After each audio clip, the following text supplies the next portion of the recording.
Before I share with you the bad news, I want to share with you the good news. We still have a lovely bowl of tomatoes. The bad news is this. The happy tomato is no longer as previously envisioned.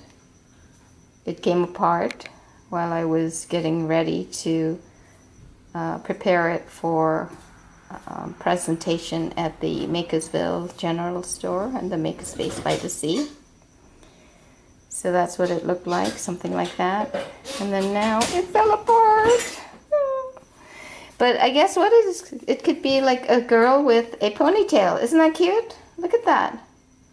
It's a girl with a ponytail. Oh yeah. Oh yeah, so sorry guys, Happy Tomato Clan.